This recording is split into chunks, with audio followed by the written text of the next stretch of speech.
Hello, everyone, and welcome back to the Hipfire Podcast. Today, we're going to break down some of the new signings that occurred, such as the Hydra signing from New York, and then look over the LAG roster that just got announced recently, and the Academy team as well. And then we're going to give our thoughts on Cold War so far.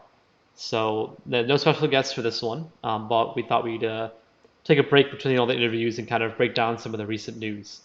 So, the first one, of course, is New York picking up Hydra.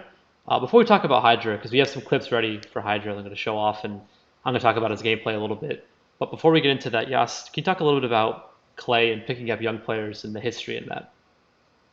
Yeah, so it's no secret in the competitive scene that Clay likes to play with rookies, and it goes back a bit farther than people think. I mean, the first instance would have to be way back, even in Black Ops 2, actually. Just thinking about it, he played with the likes of Slack, Tuttle, and Spacely, who were all around 18 at the time, or just a bit younger than 18. So he couldn't even compete with them at champs, but he competed with that infamous Unite Gaming roster, and they performed very well. Obviously, look at AW. He played with guys like Attach, who was very young in the scene, and sort of formed that bond. Obviously, United last year with Dallas Empire, and now with Hydra. So he's always sort of assumed that veteran type role. Obviously, being one of the older players who's played for that long, and he seems to be a great mentor to a lot of these kids because they all perform very well.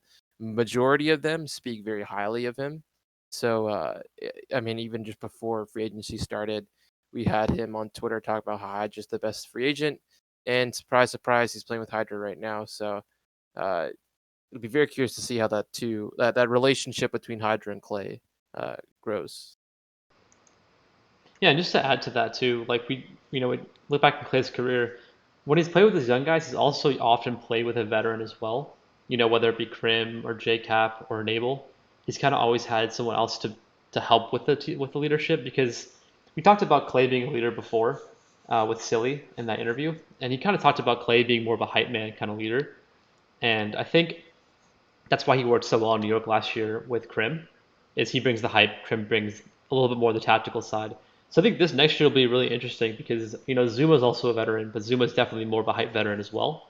So it'll be interesting to see if Clay can transition to being more of a all around leader in multiple different aspects in the game, not just bringing hype and comms and that kind of stuff, but also bringing good calls I imagine he'll emerge as the IGL for that team, right? So it'll be interesting to see if he can step up in that role. What's the expectation for the team if Hydra is going to start? I'm not sure if they're going to get another player instead, but what's your expectation? I mean, my expectation is around top four. Obviously, a team that can contend for championships for sure. I mean, Clay back on main AR in a 4v4 game mode we haven't really seen, at least not for a prolonged period of time. He's had to contend with guys like Arstes or even Enable on his own like IW team at times in the past. So to see him, he's like without a doubt the AR. I think he'll like suit well. And obviously, we all know when Clay's dropped, he has a sort of fire that he always a sort of passion that he comes with. So that should be interesting. Hydra and Mac. Again, I expect a lot out of them. Fair or not, they both performed very well previously. Obviously, Mac at the CDL stage, and Zuma's like sort of one X factor because we all know what we can get out of Zuma if he can sort of limit his own mistakes sometimes in like game times like S&D, which he's been like renowned for. I feel like maybe 4v4 will fit him better. So I expect a lot of this team. This is definitely a team that uh, could easily contend for championships for sure. Yeah, it's gonna be fun to see if Clay can keep up the winning because he went on that huge drought on FaZe Clan, then went back to started winning out at United, and I kind of want to see him continue to do success because I know I'm all about the veterans, the old guys kicking it with the young guys. It's nice. It's a good thing for the scene going forwards. There's a bit of a worry when you have like such an influx of young talent that veterans will get pushed aside, and we have seen it this year with guys like Splat Classic. Who else doesn't have a spot? Aches, Jerd, Tommy. Some guys that have been staples in the scenes are getting kicked out. So it's nice to see that Clay can still build a team around him, and I think it can work pretty well.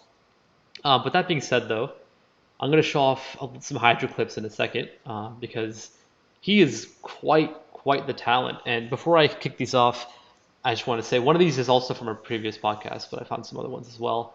And from watching his gameplay, it's one of the best things he does is like staying alive and playing for his life while also fragging out, like killing out of his mind. And I think like it's an important thing to note because we always talk about like cracked out kids with these young 18-year-olds. That's like the common phrase. And we had Fire on the podcast the other day, and he was talking about how he personally is a bit slower and is not as cracked out. And when I watched Hydra, he does play very fast, but I wouldn't say he's cracked out because he plays his life still, and he does it in a way that feels more like methodical and less just like see a player and kill a player. He seems to understand routes pretty well and understand spawns and play like the smart play as well.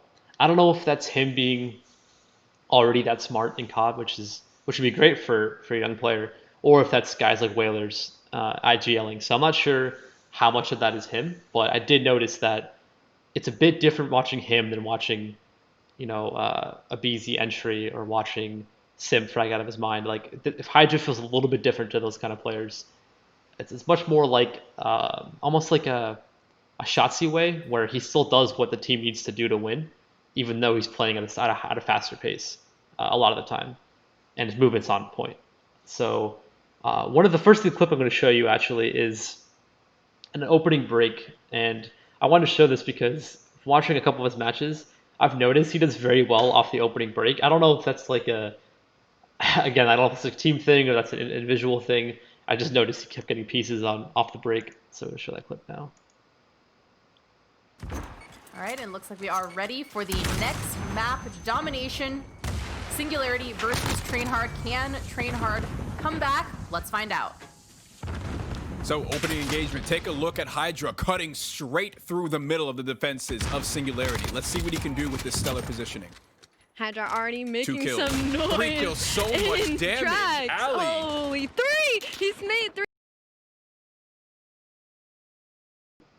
Yeah, he gets like a 4-piece there, and to start the game off, not a 4-piece, but he gets 4 in a row there. And like I said, like the play where he just like skirts past the smoke, gets shot a bit, but comes on the flank, gets 2 people there, then immediately turns around and spins for the spawns. It's like a very, very good, strong opening break. And then the next one is Hydra doing some dirty stuff in Hazmat. Hydra seems to be one of the many highlight players that we've seen so far throughout the day. And now you found Afro in the back. This is the moment where Trainhard with a favorable kill feed. You should not still be in restaurant. You have to be pushing forward with everybody if you want to flip these spawns. And Hydra again is doing it all. He's 21-7, 4 kills straight, and he still doesn't have any help here in Hazmat. If you're Trainhard, get forward. Try to flip these spawns up. These are more continual team kills coming out for our squad in blue, but it's Whalers who's backing up. Yeah, that was quite insane. And that's against Team War too. Like that's against the top team in the region, and he's doing that stuff to them. So I think he went like, I don't even want to say how, I forget, but it was like 38-9, something stupid like that in that map. So definitely some crazy stuff there. And then this last clip, I love this clip. It's the one we had before on a different podcast. It's the one I always reference when I talk about Hydra, or people ask like, how good is this Hydra guy? It's from a hardpoint on. God, I'm already done with this year. I just don't care about the maps anymore. But it's he's on rotation from P4 to P5, and he wins rotation by himself, essentially, and gets spawns. And it's again one of those plays where it is him just getting kills and playing great, but it's also like the smart play and the right play to make. So let me show that. Look at Hydra. Look at Hydra. The opportunity that he has. This is wonderful timing that he has right now, and he wins the fight versus Dave. A big situation that he has coming up, a 1v1 that could turn the tides, and he wins it versus Vortex. Hop in the hill, my good man. You've awarded yourself the time. Player sitting in yellow shut down as well. Hydra is absolutely unbelievable. 5 kills in a row. He is setting up for what would be a P5 hill, one that Trainhard does not look like they have any right in getting, and based off of that play from Hydra, they now have spawns as well. for dock building. So impressive from Hydra. What a sequence there, and it's only going to continue, it looks like, as there's a sixth. I am absolutely flabbergasted as Hydra finds number 7, and if he finds a way to turn on the Afro, I put my microphone away and I just let the gameplay speak for itself because, oh my god. Yeah, also a great job casting there from I Hold Shift. That was a nice job. And yeah, I just think like that clip for me sums up why Hydra got picked up.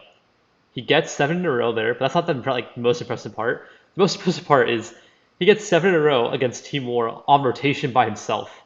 Like that's a game-changing play, a game-winning play, and those kind of things you don't get from your everyday CDL player. Those are special plays that he makes there. What'd you make of those clips, Yats? Yeah, they were really nasty. And I think the most important part was like they were methodical. It wasn't him just slide canceling, challenging everything. It was like get a kill methodically, like move around a corner, peek again, get a kill. There was a lot of like strategic like thinking you could tell that he was going through as he was getting those kills, which I think is really important and what can really separate you from just a typical like cracked out COD player. And then just in general, I think the opportunity he has here is insane. Obviously, to play with the CDL team after I believe it was first year competing full time. Like that in itself is pretty absurd. I mean, we haven't seen really a player come out of the French scene like him since I guess Gotaga, but even then Gotaga never had this much hype around him, like the way Hydra does, or the way that people have built up. So I know we've had players like Simp, Celium, Shotzi, and Illy. I mean, Hydra is what everyone's sort of built up to this year, considering everyone sees him as the top AM. So he has quite a lot of expectation, but from those clips, you can see why. Yeah, and if you're wondering of whether or not he can do it on different titles, he won every one of the World War II. They're called SFCO European Challenge tournaments. It's basically the tournaments in Europe for people that are under 18. So he won all of them that he played in World War II. He won a couple in Black Ops 4 as well. And then dating back to IW, he came second in a lot of them and also won a couple of them. So this has been over the course of a couple titles. Of course, he only turned 18 last year. But so he's able to show it over the course of, 4 years. So I don't expect it to be any different next year. I know obviously, talents could be a lot different and a lot better. But I'm very excited to see him play. And just kind of to continue what you said about players coming out of the French scene, it is disappointing when people talk about, oh, sorry, 1 second. So it is disappointing because, we had Denial, and Denial were looking better in Black Ops 4, right? They were doing better. They had one map against Splice they needed to win to secure a top 6 in one of those events. So there is talent in the French scene. It's very great that Hydra's coming out and is able to play, but I hope it also gives more people a chance because Brezzy plays top 4 at Black Ops 4 Champs and didn't get on a team last year. And he looked very good last year running with Hydra. Like those two together with SMGs looked very, very good together. So I hope this does open the door for more international talent because it's out there. Like it's definitely out there. But with that being said, why don't we go on to the next topic, which is the new LAG roster. Of course, we had some intel about the roster before it got announced, thanks to big old Crone. But yeah, so what do you make of this team? I know we gave our thoughts before, but just what do you make of this team? I mean, I have some more added context to my thoughts. I think I've changed since I last talked about that. I think this roster is a sleeper team in the making. Based on how the game plays, obviously, we've seen the beta and alpha come out, which we'll talk about later. We haven't really seen full gameplay, so we don't know 100% how the game's going to be played. But from what we can tell about this roster, at least in 4v4, is this team should be deadly in S&D. First off, I mean, it's basically the ex-EG team that won World War II, with the exception Vivid of Aches, which, I mean, you can argue whether that makes them better or not. And even the World War II championship, everyone kind of looks at it as like, oh, well, they didn't win all year. It was kind of a fluke. They had playoffs, like the time that they should have been competing at playoffs because they didn't make it. They had time to practice. We talked about that with Silly in our podcast with him. I think what's going to separate this team apart again is going to be what helped EG win in World War II, which is going to be S&D for a couple of reasons. One, Bevels is their coach. In a 4v4 S&D format, I feel like he can, and even at 5v5, I mean, you look at the stats from the best S&D teams this year. You had FaZe. Surprisingly, in terms of win percentage, Huntsmen were second, which that is very interesting. But they were only 0.12 ahead of the Empire, and then fourth best was the Gorillas. They were really, really strong at S&D, with the exception of St. Petrograd, which they ended up losing. But they were a very strong S&D team for a reason. Guys like Bevels helped that. And a guy like Vivid, too. I feel like Vivid is very underrated. Just looking at his stats, especially in S&D, I mean, he had the highest opening duel engagement win rate among all players, meaning that whenever he was opening up for the team and he's winning majority compared to everyone, I mean, he had a 0.45% win rate. Second best was Abizi, no surprise there. And then third was Happy, which is, very short sort of example or short sample there. But guys like him and Abizi that were constantly putting pressure on S&D, opening up the map. It's like people talk about Vents and Gunrunner. That's where those two players typically played. He had the highest percentage of kills in S&D. He had a 1.2 KDR in S&D, which is one of the best. I think top 5 it was. Obviously, in Respawn, he had a 0.84, 0.87, so he struggled. But a guy like Vivid, for him to have such a strong base in S&D for a team that I think will be geared to being a strong S&D team, I think is really helpful. The other guys, obviously Silly, I think him being at a flex position will help him perform better in terms of KD as well. Guys like Apathy who can follow a guy like Vivid or be that support sub, I think will suit them well. So I think in terms of roles and in terms of how the players break down, they definitely have sleeper potential. I mean, I expect them to be one of the strongest S&D teams in the entire league, maybe third behind FaZe and Dallas.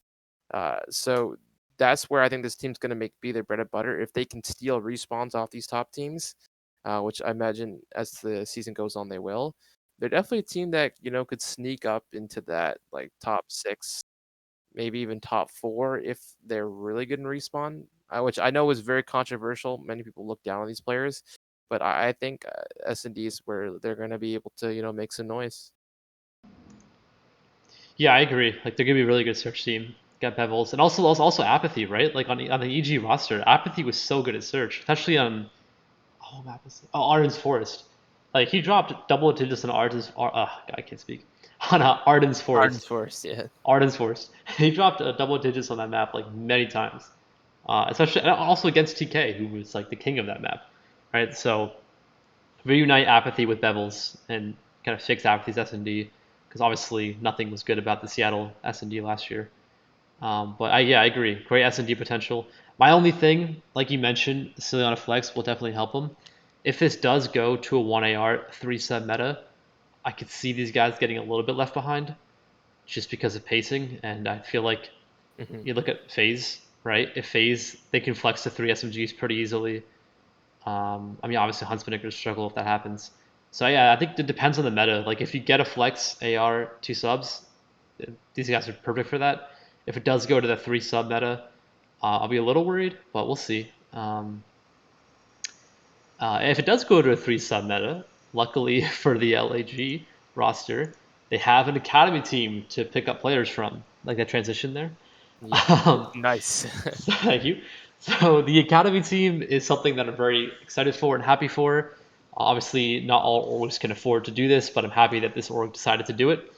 And I think they probably picked some of the best 4 guys I can think of, because you get a guy like Chino, who is everyone loves Chino. There's no way you can possibly hate him. He's the nicest dude. And also, he is good at kind of keeping cool in teams. And also, in this kind of a role, he could kind of get mental and narrow poison off to a good start and kind of start their careers in COD.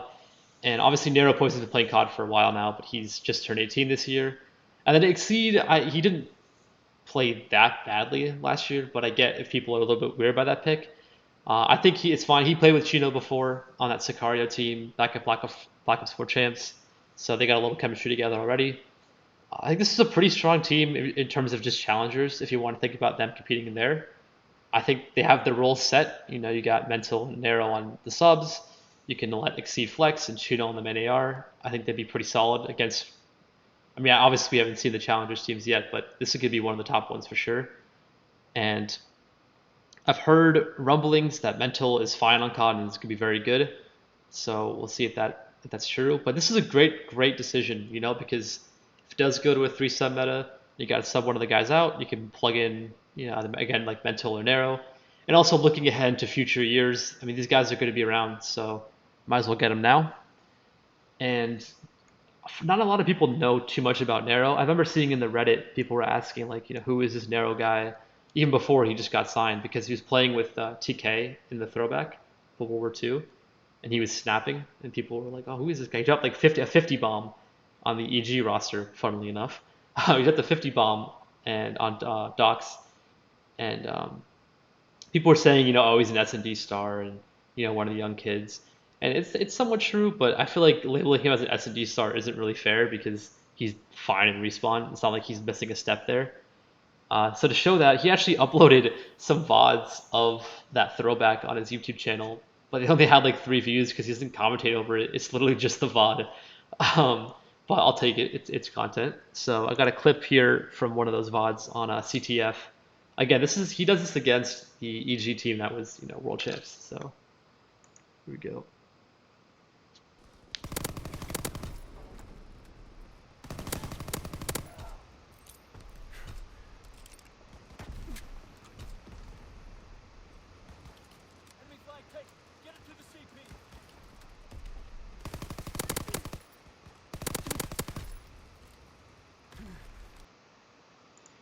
Yeah, obviously very small sample size of clips for him, but just from that clip, the one takeaway is like intuition or kind of game sense, like the same thing kind of we saw with Hydra, where he waits, is patient after getting the first 2 kills, then pushes up, kills him off his spawn, kind of knows exactly where to look right away.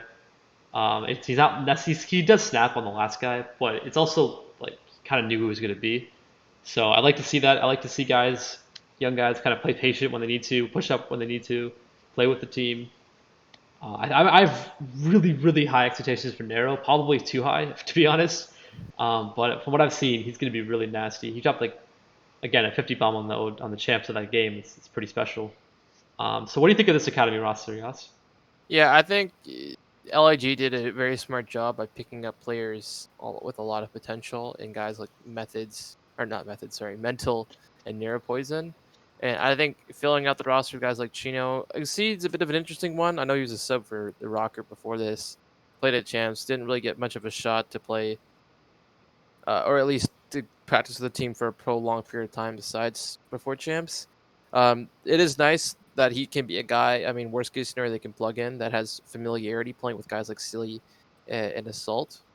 But again, worst case scenario, if one player on the team isn't underperforming, you can sub in a guy like Mental or Nero Poison after what they've been able to do. I think we'll see more teams try this academy team approach because it's very beneficial. It's a lot easier to get these guys onto the team if they're playing for your academy. Kind of like how it's rumored that Sib's going to be playing for, or at least be a sub for Atlanta FaZe this season. So I think it's a great job by LIG, especially after what has kind of been a disastrous first year for them. It looks like they're sort of turning a corner here. Yeah, I agree. I think also, I don't know, I'm not super knowledgeable on this whole 14-day contract thing and how it's going to work, or if it's going to be implemented. But if there is a 14-day contract thing, or if teams can trial other players from the challenger scene, there is the opportunity for teams to kind of pick people off of other academy teams, and obviously that'd be a room where teams could think about making a profit on some of these players. I think less so in the academy situation, and more so in terms of smaller orgs picking people up. In this, I'll just quickly talk about the CS scene for a second here, because in CS, right, there's pretty clear tier 1 teams and tier 2 teams, and what happens a lot of the times in different regions is the tier 1 team in a certain region will just kind of, snipe up some of the young talent from the other teams. And Some people don't like it because those teams obviously dissolve and struggle afterwards. But what it does is it gives smaller orgs, an opportunity to make money off of those players because obviously their contracts get bought out and they sell them to another team. I'm not sure if that will ever translate completely into COD. But what I could see happening in the future is, like you said with Sib on Atlanta FaZe, he's probably not going to play at all this year. I don't expect him to ever come in. But if he is there and he shows like he can play in the Challengers team and he starts dominating, there is a world in which one of those teams says, all right, let's just do it. Let's pay for whatever, how much he is. Let's get Sib and get him on our team. I don't think that's out of the question. And for teams, academy or orgs that are smaller, it is an opportunity to make money. Again, it's going to be kind of risky because we didn't have expansion, only 12 teams, not that many spots, so it's unlikely. But what do you think of that kind of mindset, Yas? Like where you can kind of, it's just weird. I don't know. It's just a different scene, I guess. Yeah, it's definitely going to complicate things with the whole 14-day contracts, potentially, swooping in and taking players off other teams. I think with organizations, the academy team, they can sort of show what the AMP players, what to expect in sort of conduct, and sort of contract, and sort of what kind of atmosphere you're going to be a part of. That's a good point. There's a benefit to that. They're less likely to go sign on to FaZe. Obviously, I think in the case of Chino, or at least I can't remember besides Mental who's considered a sub on this team. I think it's Mental and Chino, yeah. Mental and Chino. So for guys like Exceeding Near Poison, it could get to a point where if you get an offer from a team, obviously it's up to LG. I don't know if LG will be involved in that process where they can at least try and match that offer. I mean, that'll come down the line. I don't expect that to happen too often, to be quite frank.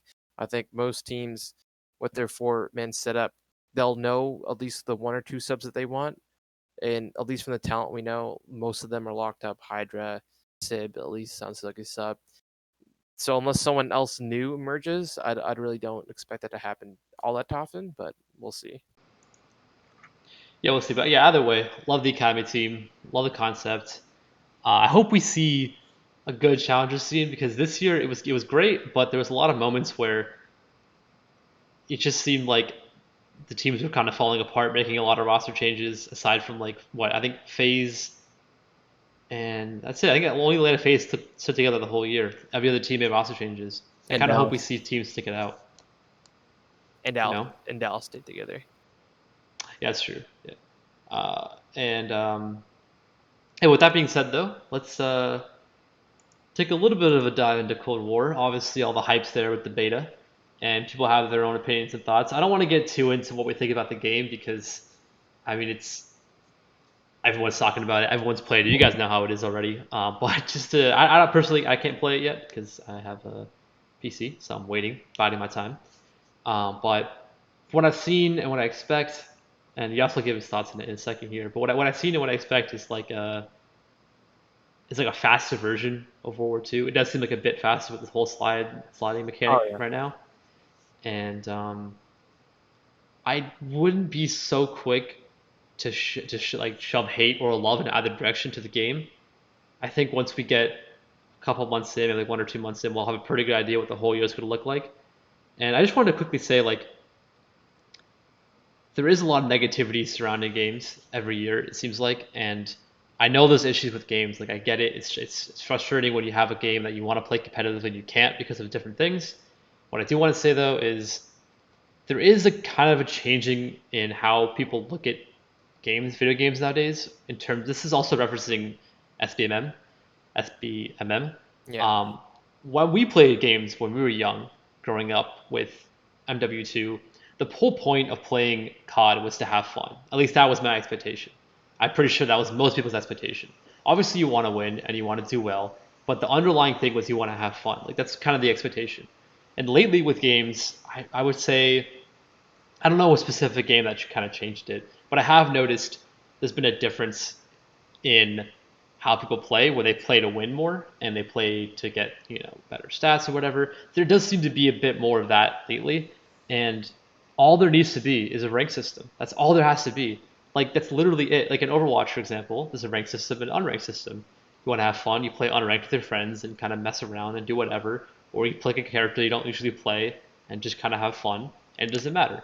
and then you want to play seriously, you go over to ranked. It's very simple, right? But for some reason, in COD, it doesn't seem like it's a for sure thing. It doesn't seem like there's going to be, you know, I think there should be some level of social SBMM, which people are going to disagree with. But I don't want noobs just to have like a single chance. I think there has to be a certain level. I think it's definitely tuned up too much right now in Cold War. But there should be two separate places where you want to have fun and you want to take it seriously. They should 100% be separate, and I hope we see it. What are your thoughts, Jens? Yeah, I'm sort of the same mindset, which I'd like there to be skill-based matchmaking in rank play, and then in public matches to be some sort of. I think Scump sort of talked about it. It's not that you want necessarily everyone just to be random, completely random. I mean, that could be one option, but like to at least make it so you're playing like a very diverse group, the sense that you're playing people that are like considerably like if let's say if you are ranked in gold, like you could play against players that are bronze in pubs, or players that are iron or whatnot, and then you could also be playing against guys that are gold, silver, or platinum or whatever. At least there's like a somewhat of a range where like it doesn't feel like every single match you're playing with in the same top 5% of players that you're like in that bracket.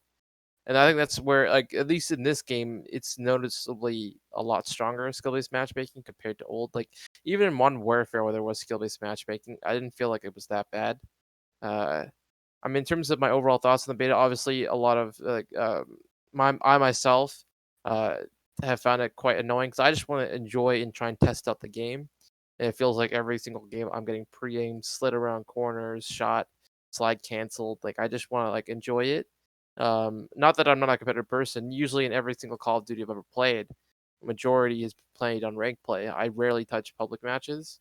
But in this format, I just want to enjoy myself, and it seems a bit more difficult. But even skill-based matchmaking aside, obviously a lot of pros have had a lot of issues with the sliding mechanics of this game, noting how it seems to be sort of game-breaking, or at least all the pros like Shotzi will find ways to break the game with regards to a slide. It doesn't sound like they are going to make any changes, or at least drastic changes to the slide, as noted by people like our Tactical Rab and in his video about that. So I mean the maps, just to touch on the maps as well. They don't. I mean, it's hard to tell. We haven't seen all the maps, obviously. There are like maps like I believe it's Moscow. Looks pretty fun for competitive. The others, they're like fun for public matches. People hate Miami. So I mean, it's hard to judge considering we haven't seen all of them. I mean, overall, it's still a beta. It is nice to see that they're so responsive. But again, I really, really do hope that they have some sort of rank system. I mean, back in Black Ops 4, they didn't come till February.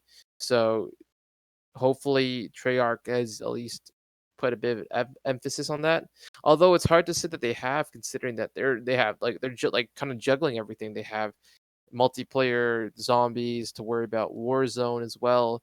It's a whole lot on their plate. So I mean, ideally, a rank system doesn't take a lot to put into it, but as we see with Black Ops 4, it can take some time. So, I mean, we'll see when the game comes out. I'm sort of trying to reserve my feelings. Like, I don't want to feel too negative about the game, just yet, because I don't think it's fair, considering it's only a beta. But that's sort of my overall thoughts thus far. Yeah, I was also going to add, every year since... Actually, no, I took a break. I took a break. I didn't play Ghost. I didn't play Advanced Warfare. I didn't play much of Black Ops 3. And then as soon as it went back to boots on ground, I was like, oh, I'm back. I can't deal with these cracked out kids flying on walls. I'm back. And ever since then, I've enjoyed the games where there's a difference between like enjoying it competitively and enjoying it just because it's fun to just play COD with your friends, right? I do hope that, how do I phrase this? My only hope for the game is that it can feel fun while being competitive, and I feel like it's not that hard of an ask. Like currently we're grinding some Valorant lately, and that kind of feels like that. It feels like where it's a level where some games are close and intense and are stressful and build up that kind of competitive vibe. Some games are a little easier or harder where you kind of have more fun because you kind of already know the outcome of the map, and there's a good balance there. That's kind of what I want in COD, and like I feel like last year we didn't really get that because, I mean, without a rank system, it didn't really matter too much how well you did, and that kind of killed the competitive part. And in terms of having fun, you ran into people that were insanely skilled sometimes, and it kind of just killed the game for you. So I do hope we can find that balance. I think there's a huge community because some people have the misconception that all the community only cares about Warzone. That's all they're going to care about. That's not necessarily true. I think there is a big community, bigger than like just us and like the CDL and ComCon Reddit. Like I think there is a bigger community that would grind the hell out of League play if it existed. We just doesn't, so we really even know, right? But I think there could be that kind of potential, and I hope we see it. And I also hope we can integrate Warzone a little bit more. Personally, I don't always watch when we have like the pros playing Warzone. I don't think it's like that much fun sometimes, but I do think there's more room to get casual people interested in the CDL and doing that. I know we did a bit of that with like having Vicstar host watch parties for the matches. I'm glad we started that because that's a step in the right direction, and I hope we can continue that in the future. I'm now just spitballing. Yas, what's your any last thoughts? Really, I think we summed it up pretty much. I mean, our next podcast is planned to be with another special guest, so look forward to that. Um, but again, I mean, with this year, I feel like there's so much promise. 4v4, a Treyarch Call of Duty, uh, potentially. I mean, it doesn't sound like there's going to be LAN. Actually, I don't expect there to be a LAN. Potentially, maybe a bubble. But if there is LAN, I mean, that'll be very entertaining as well. There's so much promise right now on the Call of Duty scene for it to have a breakout year. That I just hope that they do right by it in terms of the game, in terms of the organizations, in terms of the league. But yeah, I mean, we're getting down to the swing of things. I mean, the game's going to come out in just under a month now, so hopefully we can expect some good things, and yeah, expect some good games for next year. All right, yeah, that's all we have for you guys today. But yeah, keep tuned in because we got some pretty interesting special guests lined up, so it should be fun. For sure. That's all we got. So see you guys. See you.